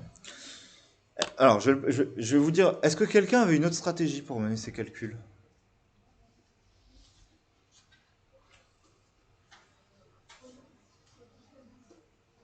Je vais pas vous mentir, je me rappelle plus du sujet. Je sais qu'on l'a fait l'année dernière au même moment, Daouda, parce que c'est le seul sujet que j'ai bien sur algèbre, groupe, accessible, etc.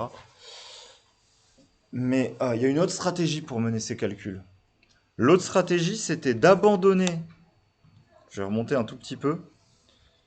Mais d'abandonner cette ligne-là en disant non, mais j'ai pas envie de faire ça. Et alors vous allez dire, mais c'est encore pire. En fait, si vous écrivez Z1 qui fait A plus IB et Z2 qui fait C plus ID, je vous assure que la matrice Z2, Z1, Z2, en lisant le sujet, vous pouvez vous rendre compte que c'est la matrice AI. Non. Ah, bah vous voyez, je fais les mauvaises notations. AE plus BI plus CJ plus DK. Et dans ce cas-là, faire le produit des deux matrices, c'est juste faire développer la double somme, et tous les doubles produits matriciels ont été donnés dans le sujet. Et je peux trouver le résultat final comme ça. Alors, on va voir dans les questions suivantes, mais ça va peut-être jouer de ne pas avoir mené les questions comme ça. Quand je vous dis c'est la question clé, je sais que la façon dont on va comprendre ce calcul va jouer sur tout le reste du sujet. Je ne sais plus laquelle des deux méthodes est la bonne, ou si on va galérer un moment, mais si on galère un moment, je vais peut-être repartir sur l'autre type de calcul. Parce que ça va peut-être m'apprendre plus de choses. On va voir. J'en sais rien. Mais voilà, avec ça, j'ai prouvé, donc H sous algèbre de M2 de C. Alors, j'ai pas fini la question. Il faut montrer qu'elle est stable par l'application Z étoile qui fait l'adjoint. On va aller calculer. Alors, elle s'appelle comment? Ils n'ont pas donné de nom à l'application Z étoile, je crois, dans le sujet. Je remonte. Mais je crois qu'elle n'a pas de nom. Non, c'est l'application qui a Z donne Z étoile. Donc, comme j'aime bien donner des noms, soit phi qui a Z donne Z étoile. Phi de Z de Z1, Z2. Donc ça me fait phi de la matrice Z1, Z2 moins Z2 bar, Z1 bar. Et la conjugaison, c'est j'inverse les lignes et les colonnes et je conjugue en même temps. Donc ça me fait du Z1 bar, Z2 bar pour la première colonne qui devient la première ligne. Et la deuxième colonne, je transpose et je conjugue. Donc je fais du zel, ça devient du moins Z2 bar bar. Z1 bar bar. J'ai fait du zel là, mais c'est juste pour... Donc ça me fait du Z1 bar, Z2 bar, moins Z2, Z1, Z1. Et ça, encore une fois, vous ne pouvez pas gagner si vous ne vous rendez pas compte que ça, c'est grand Z de Z1 bar et de moins Z2. Et donc que ceci appartient encore à H. Donc phi. C'est pas, j'écris mal ma phrase, à chaque fois je l'écris en sens inverse ces phrases-là. Donc H et stable par phi. Ouais, on a fait la question A. Faut aller jusqu'à la question 20 à peu près. Mais... non, il y a une partie qu'on passera parce qu'elle est vraiment abjecte, mais il y a beaucoup de choses très très bien et très faisables dans ce sujet. J'avais juste recopié la question A.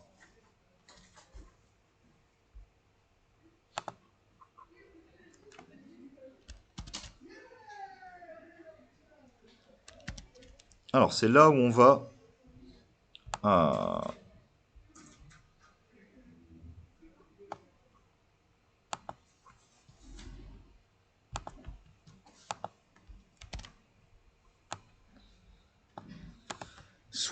question technique, hein, soit Z appartenant à L, calculer le produit Z fois Z étoile, en déduire que tout élément non nul de H est inversible.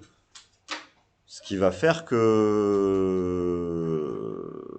Alors, pas pour vous. Ah, c'est pour ça qu'ils n'ont pas dit le mot. Je veux dire, ce qui va faire que H est un corps, mais en fait, c'est un corps non commutatif. Et vous avez maintenant dans les propriétés de corps que vos corps doivent être commutatifs. Donc, ils n'ont pas pu utiliser le mot corps à ce moment-là. Qui se lance dans un calcul? Personnellement, pas moi. Pourquoi je me lance pas dans un calcul? Julien? Non, moi, je me dis que le résultat de Z de Z2, ça doit faire l'électron. Moi, je trouve l'inverse de chaque. On me dit que chaque élément de H est inversible. Alors, t'es pas loin de la vérité. Alors, t'es proche, t'es vraiment proche, mais non, ça va pas être ça. Donc, tu peux pas partir d'un résultat en disant c'est ça qui va à peu près se passer. Mais c'est pas exactement ça. Donc, t'auras pas bon. L'inverse de Z, ça va pas être pile Z étoile.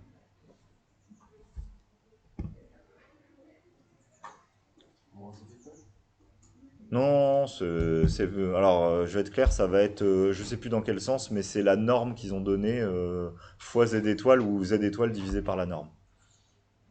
Mais pourquoi moi je vais pas me lancer dans, enfin, quand je vous dis lancer dans le calcul, je ne vais pas aller calculer Z fois Z étoile. Pourquoi je vais pas aller le faire?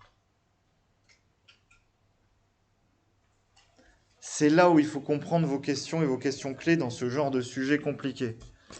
Tous les calculs ont déjà été menés. Tous les calculs ont déjà été menés. Ici, j'ai calculé Z de Z1 fois Z2 fois Z3 fois Z4. Enfin, donc je sais déjà faire un produit quelconque. Je sais que ça me fait le Z qui est là en bas. Donc quoi qu'il arrive, je ne vais pas aller faire le calcul. Le calcul, je l'ai déjà mené. Deuxième chose, j'ai calculé ici ce que c'était que Z étoile. Z étoile, c'est Z de Z1 bar moins Z2 bar. Donc maintenant, je vais l'écrire. Et c'est là où je vais me rendre compte si ma méthode, qui aurait été la vôtre avec les Z1, Z2, va suffire, ou si j'ai besoin de revenir au A plus IB plus J machin plus... donc allons-y. J'ai mis ma question. D'après un A, Z étoile...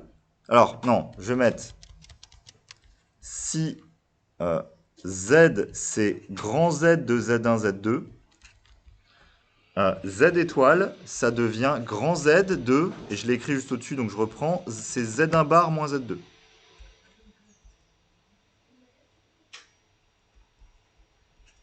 Je me suis pas trompé, hein, c'était bien moins Z2 en bas, oui. De Z1 bar moins Z2. Et Z de Z1, Z2 fois Z de Z3, Z4, je l'ai écrit. Ça faisait... Je vais aller recopier directement mon résultat parce que je vais me planter sinon.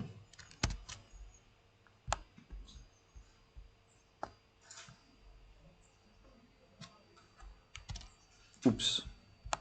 Bon, ça fait ça. Donc, Z fois Z étoile, ça va me faire Z2.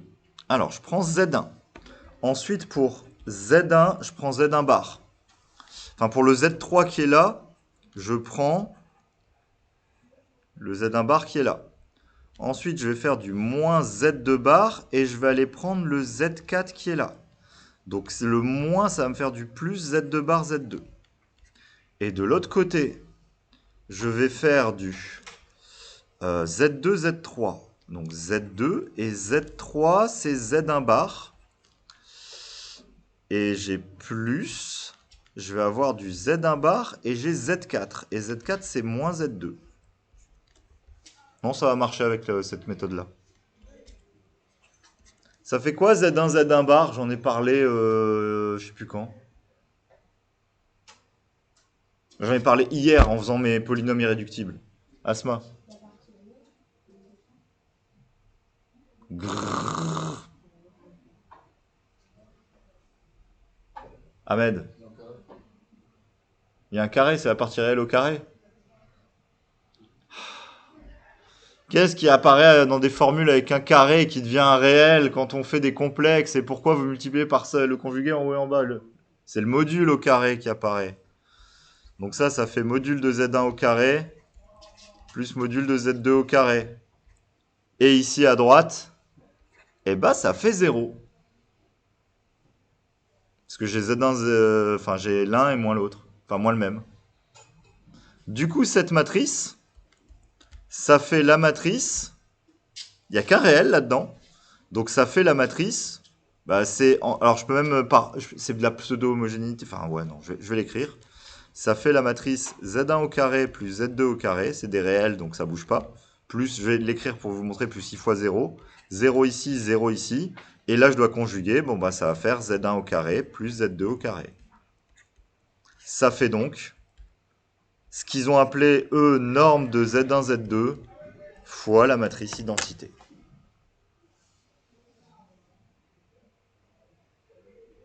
Et je vous assure que si vous essayez de mener les calculs, en reprenant tout, vous perdez un temps fou, et il y a tellement de lettres et tellement de machins que vous allez vous foirer. Enfin, il y a plein de façons de se foirer dans les calculs et d'y arriver. Et même, de toute façon, si vous n'avez pas repéré avant que c'était Z de quelque chose au moment du calcul du produit, vous avez perdu. Enfin, c'est-à-dire que vous ne pouvez plus avancer dans l'exercice. Est-ce que vous comprenez l'importance de rentrer dans les notations du sujet, du fait de voir que les notations, c'est des Z de quelque chose, et qu'on a déjà fait tous les calculs, en fait. Et ça, parfois, vous le ratez dans les sujets, c'est-à-dire que parce que là, on travaille avec des algèbres, il y a le même genre de raisonnement dans des sujets de CCINP pour des espaces vectoriels de matrice. C'est-à-dire que dans les espaces vectoriels de matrice, il y a souvent des petites astuces comme ça par exemple, pour montrer que toute matrice d'un espace commute avec toute matrice du même espace. On va juste aller vérifier sur la base, en fait. Si ça marche avec les éléments de base, ça va marcher avec tous les éléments derrière. Enfin, vous voyez ce que je veux dire? C'est un peu ne pas faire des calculs très compliqués quand on a déjà fait une partie des calculs avant, plus simple. C'est un peu ça l'idée. Donc on a fait cette question-là. Ah oui, non, j'ai pas fini. En déduire que tous les éléments non nuls de H sont inversibles. Clairement, si Z appartenant à H est non nul, je peux dire que soit Z1, soit Z2 non nul. Si les deux, il faut que les deux soient nuls pour que la matrice soit nulle. Donc, N de Z1, Z2, c'est strictement positif, forcément. Donc, Z est inversible d'inverse. Alors, c'est Z étoile, et du coup, pour faire l'inverse, il faut diviser par norme de...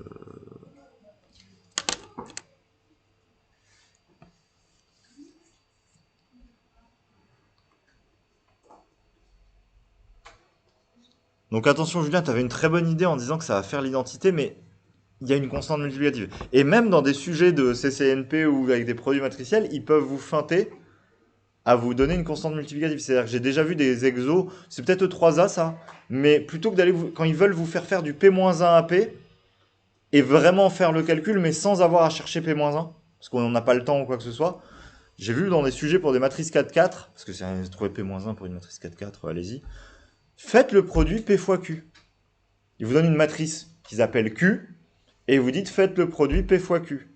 Et en fait, Q, elle est C'est pas pile l'inverse de la matrice P, elle est liée à l'inverse. C'est-à-dire que par exemple, P fois Q, tu vas tomber sur 4 fois l'identité.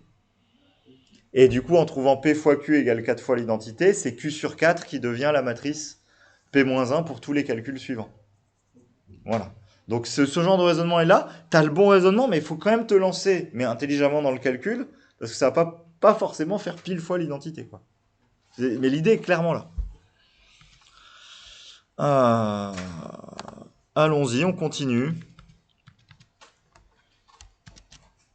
Non, on a bien fait. C'était en faisant les calculs comme ça, mais en analysant tout ce qu'on a fait avant. Oh non, pas sûr encore.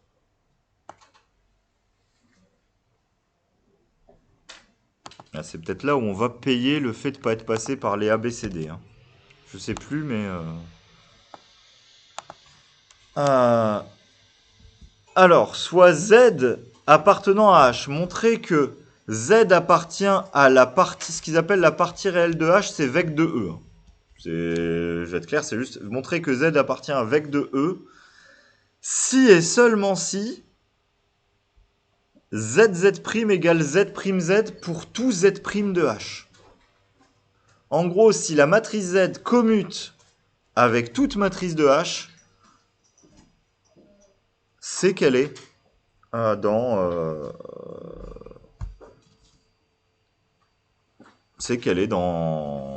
vec 2.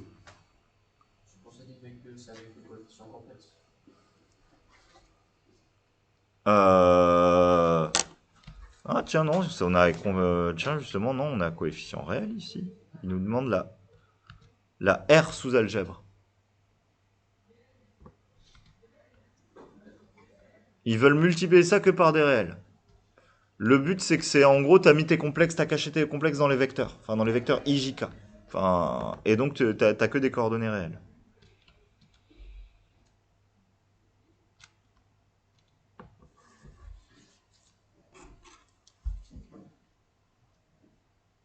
Alors, c'est là où on va peut-être payer ce qu'on a fait, mais moi, il n'y a pas le choix. Il faut aller traduire ce que ça veut dire que Z', ça vaut Z... Enfin, ZZ', ça fait Z', Et traduire ça, c'est juste, encore une fois, je vais noter Z, c'est Z de Z1, Z2, et je vais noter Z', c'est Z de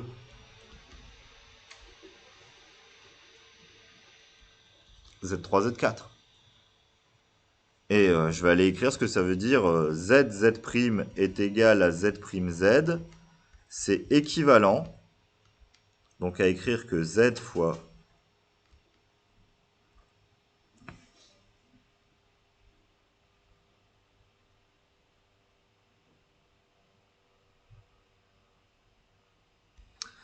Z de Z1, Z2 fois Z de Z3, Z4, et je veux que ça ce soit égal à Z de Z3, Z4, Z de Z1, Z2. Et là, je vais repartir dans mon calcul que j'appelle la question clé depuis le début. Je remonte pour trouver ma valeur de mon calcul, il était là. Je vais en avoir besoin.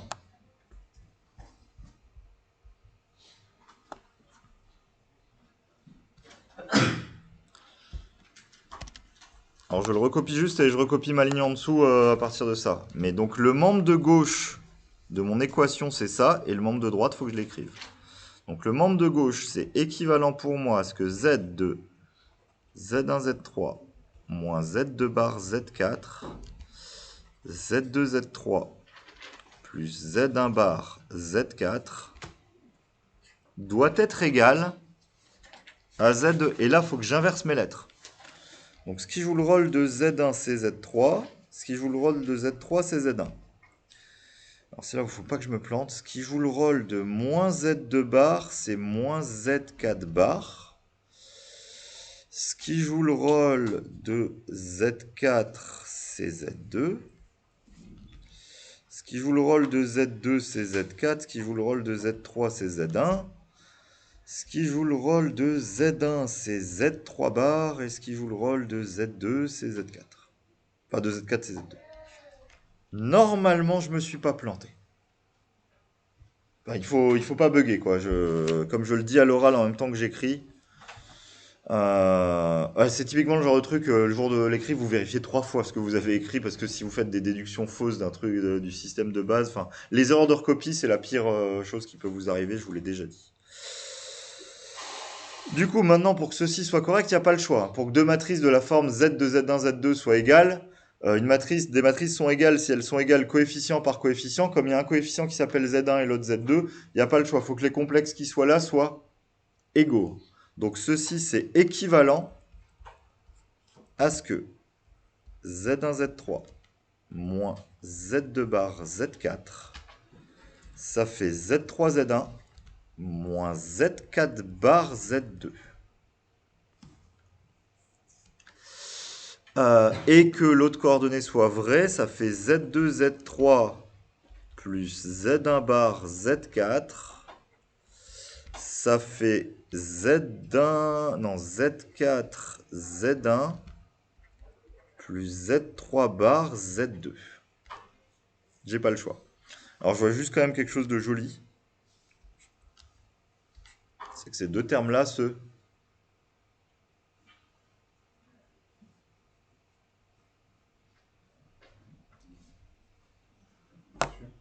Je Oui. comprends plus pourquoi à la fin, la coordonnée du calcul du nombre de droite, c'est Z4, Z1, alors qu'on avait fait Z1 bar, Z4 à gauche.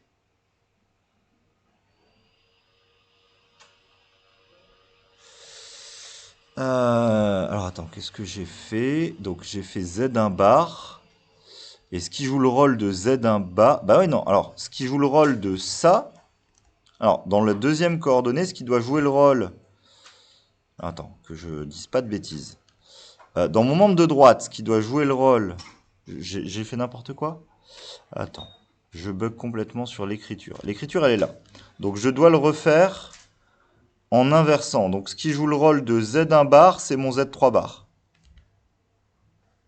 Donc, le Z1 bar qui est là est devenu un Z3 bar là, c'est normal. Et ce qui était un Z4 avant, donc ce qui était un Z4, donc qui était là avant, est devenu un Z2. Non, non, c'est...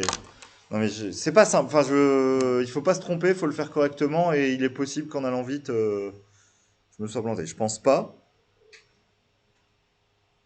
Alors, comment maintenant que j'ai barré les deux morceaux, la première équation devient très très simple. Mais ça, vous avez peu l'habitude de manipuler les complexes, et j'ai peur que vous voyez pas bien ce que ça veut dire. Ça veut dire quoi? Comment on peut traduire simplement cette équation? Moins Z2 bar Z4, c'est égal à moins Z4 bar Z2. J'en ai déjà parlé, mais il y a longtemps de ça, de cette caractérisation-là.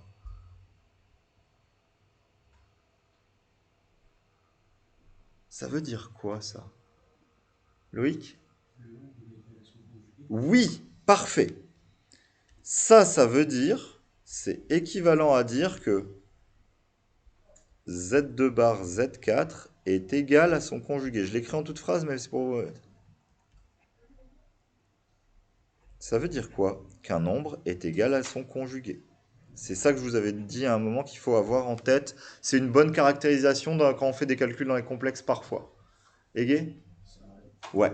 Je vous avais dit à un moment, je sais plus, c'était il y a longtemps, je vous avais dit une bonne caractérisation pour dire qu'un complexe est réel, je sais plus pour quel exo, c'est de dire qu'il est égal à son conjugué.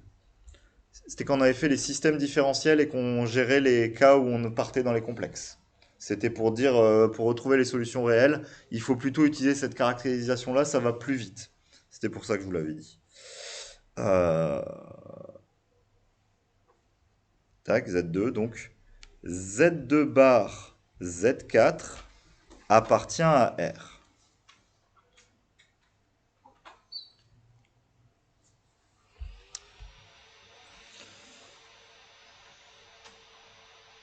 Alors, et maintenant, ça c'est juste la première équation, mais je vais pas, la deuxième a l'air moche, je vais pas vous mentir, la deuxième me fait un peu peur. Euh, du coup, j'ai envie de m'alléger à mort. La deuxième équation. Donc pour ça, je vais traduire au maximum la première équation. Z2 bar, on veut, donc je vais dire maintenant, on veut que Z2 bar Z4 appartienne à R, quel que soit Z4 appartenant à C1. C'est-à-dire que nous, on veut trouver qu'une matrice Z est dans vec de E si et seulement si elle commute avec toutes les matrices Z'. Donc je veux ça quel que soit Z4 appartenant à C. Là pour moi je pense que je vais revenir en A plus IB facteur de C plus ID et je vais voir ce que ça veut dire de faire varier C et D. Donc ça c'est équivalent à dire que, je vais l'écrire comme ça, A moins IB facteur de C plus ID, ce qui me fait du AC moins BD plus I fois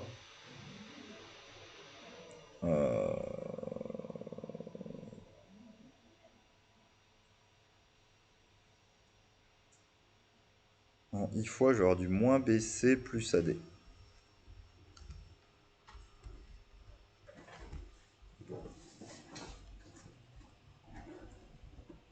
Et je veux que ceci appartienne à R pour tous CD appartenant à R2. Donc je veux que moins BC plus AD, la partie imaginaire, soit égal à 0, quel que soit C et D appartenant à R2. Il n'y a pas trop de possibilités. Hein. Si je prends par exemple 1, 0 et 0, 1 pour C et D, vu que ça doit être vrai quel que soit C et D dans R2, il n'y a pas trop de choix. Hein. Ça implique que A égale B est égal à 0.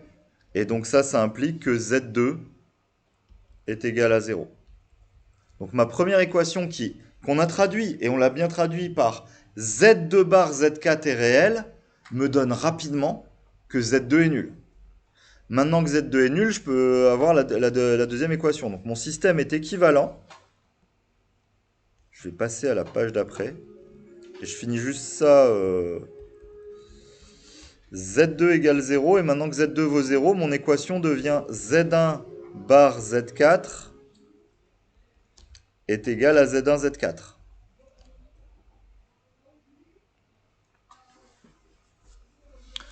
Bon bah là il n'y a plus trop le choix, ça je vais la réécrire aussi, ça fait A moins IB facteur de C plus ID est égal à A plus IB facteur de C plus ID, et ça je veux ça quel que soit C et D dans R2. Si je développe cette horreur...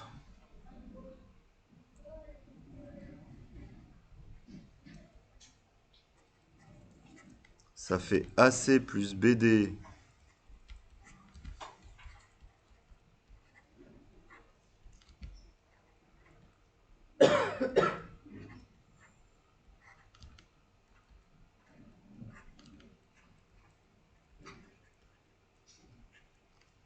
ça fait ça.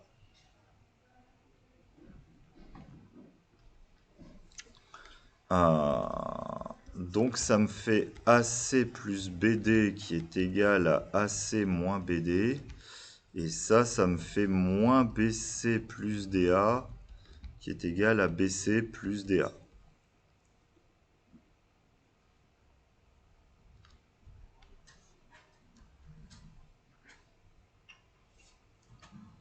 Je peux simplifier à chaque fois. Hein. Je peux simplifier ça, ça, ça, ça. Je vais être clair, ça veut donc dire que BD est égal à 0 et que BC est égal à... Pardon, BC est égal à 0. C'est mal écrit. Quel que soit C et D. Bon, bah ça me donne B égale 0. Donc Z1 égale A. Donc Z, c'est la matrice de A plus 0i, virgule 0. En fait, Z, c'est la matrice A fois E, et on a bien, par équivalence, prouvé que les matrices commutent que si et seulement si la matrice est dans Vec 2. Bon, j'ai fini un peu vite ce calcul, mais voilà. Je voulais vous montrer ces calculs techniques, parce que des calculs techniques comme ça, c'est pas spécifique à XENS. Enfin, c'est... La première question d'algèbre, c'est une question pas standard du tout pour les autres sujets. Mais en fait, dans cette question d'algèbre, il y avait une question de produit matriciel qui était cachée, qui est super importante pour tout le reste du sujet. Et je voulais plutôt vous montrer ça. Et on peut refaire plein de trucs avec des normes. S'il parle de la sphère unité, on va devoir normer nos vecteurs à un moment. Enfin, il y a plein de logiques qu'on a déjà vues qui apparaissent dedans. Donc on le continue peut-être mardi. Bon, je vous parlerai là-haut de ce qu'on fait à partir de la semaine prochaine, vu que le programme est fini.